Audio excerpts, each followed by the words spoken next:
Assalamualaikum warahmatullahi wabarakatuh.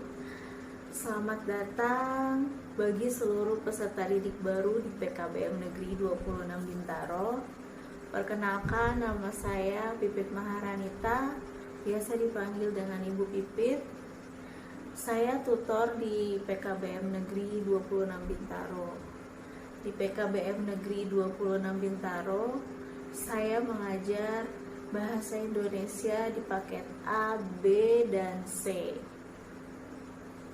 Pada kegiatan masa pengenalan lingkungan sekolah ini, saya akan menyampaikan materi tentang etika komunikasi. Tahukah kalian apa yang dimaksud dengan etika?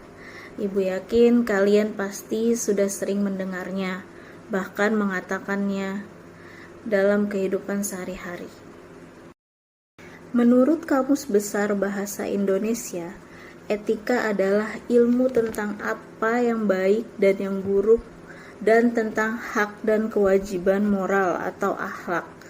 Jadi, etika menyangkut masalah apakah suatu perbuatan boleh dilakukan atau tidak. Misalnya, mengambil barang milik orang lain tanpa izin merupakan suatu perbuatan yang tidak diperbolehkan. Larangan jangan mencuri juga itu merupakan satu normal etika. Mengapa akhirnya kehidupan dibutuhkan etika? Yaitu bertujuan untuk mencari tahu apa yang harus dilakukan oleh manusia itu sendiri. Jadi, apa itu etika komunikasi?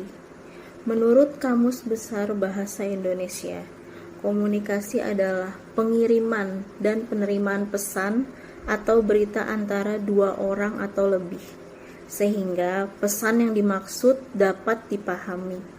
Jadi, jika kita simpulkan, etika komunikasi yaitu aturan baik buruknya berinteraksi terhadap mitra tutur atau lawan bicara kita. Lalu, bagaimanakah etika berkomunikasi yang baik? Nah, dalam komunikasi juga ini ada teknik-tekniknya. Di antara dalam berkomunikasi kita tidak boleh berbohong. Jadi kita harus jujur mengatakan yang sebenarnya. Tidak boleh mengada-ngada yang tidak ada. Lalu lapang dada dalam berkomunikasi. Apa sih maksudnya lapang dada dalam berkomunikasi? Yaitu kita harus menerima pendapat orang lain. Kita dengarkan dulu, kita jangan sanggah dulu sebelum orang tersebut selesai berbicara. Yang ketiga yaitu menggunakan panggilan atau sebutan orang yang baik.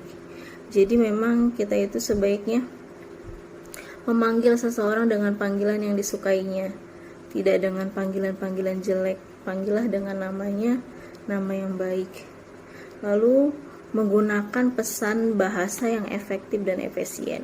Jadi sebisa mungkin kita itu berbicara, berkomunikasi menggunakan bahasa yang dimengerti mitra tutur kita atau lawan bicara kita. Berikutnya, tidak mudah emosi atau emosional. Dalam berkomunikasi juga kita tuh hendaknya harus tidak marah-marah, harus tenang, tidak emosional seperti itu. Lalu yang berikutnya berbahasa yang baik, ramah, sopan dan santun terhadap yang lebih tua. Ya, jadi ini yang sangat penting. Di dalam berkomunikasi kita harus selalu berbahasa yang baik, baik dengan yang muda apalagi terhadap yang lebih tua. Terutama ini dalam lingkungan sekolah. Jadi dalam lingkungan sekolah ini kalian harus belajar bisa membedakan dengan lingkungan bermain kalian. Bagaimana cara kalian berbicara dengan guru atau dengan tutor nantinya di sekolah atau di PKBM. Kalian harus bisa menyesuaikan. Selain membiasakan diri dalam beretika komunikasi yang baik seperti menerapkan 5S, salam, senyum, sapa, sopan, dan santun, kita juga hendaknya berpakaian yang baik, rapi dan menutup aurat, jika bertemu dengan lawan bicara atau mitra tutur kita dalam berkomunikasi, baik melalui secara langsung atau sekarang sudah bisa tatap muka, tidak secara langsung dengan video call misalnya, atau video conference secara daring. Tetap harus memperhatikan norma-norma dalam berpakaian. Adapun berpakaian di PKBM ini juga ada aturannya, yaitu menggunakan seragam kemeja putih dan celana atau rok hitam, celana untuk putra dan rok untuk putri atau siswi. Pada masa pandemi saat ini sangat penting untuk memperhatikan etika berkomunikasi, terutama bagi peserta didik. Hendaknya memperhatikan etika komunikasi dengan guru. Salah satunya etika berkomunikasi menghubungi guru lewat handphone atau via WhatsApp, SMS, dan sebagainya. Yang harus diperhatikan itu yang pertama, jangan lupa waktu. Kita harus tahu waktu istirahat, mana waktu jam kerja. Kita hendaknya menghubunginya itu di waktu jam kerja.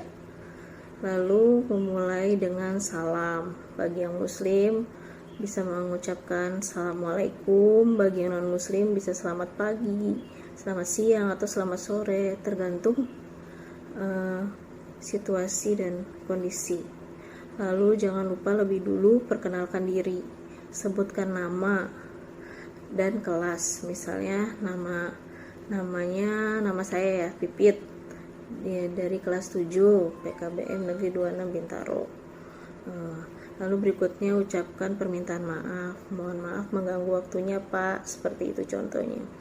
Lalu gunakan kata ganti orang pertama yang sesuai, yaitu menggunakan yang sopan, tentunya tidak seperti dengan teman menggunakan kata saya atau aku, tapi menggunakan Pak, Bu, mohon maaf Pak, Bu, mengganggu waktunya, seperti itu kan. Lalu menggunakan bahasa yang baik, misalnya ingin menyampaikan bahwa sudah menyerahkan tugas, misalnya selamat pagi Pak, mohon maaf mengganggu waktunya, saya Pipit dari kelas 7 izin menyerahkan tugas bahasa Indonesia, mohon kiranya nanti mohon dikoreksi ya Pak, mohon bimbingannya jika ada kesalahan. Jadi langsung sampaikan tujuannya, langsung ke intinya, tidak bertele-tele, bahasa kasarnya seperti itu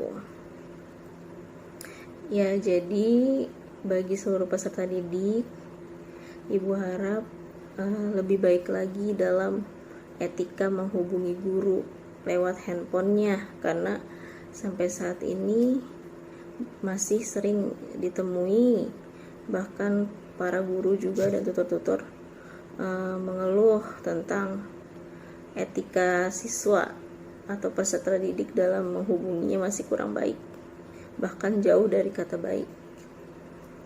Baik, tetap semangat belajar dari rumah di masa pandemi saat ini. Tetap jaga prokes, jangan lupa pakai masker. Kalau keluar rumah, hindari berkerumun. Tetap sabar dan berdoa supaya keadaan ini segera berakhir. Sekian dari Ibu. Wassalamualaikum warahmatullahi wabarakatuh.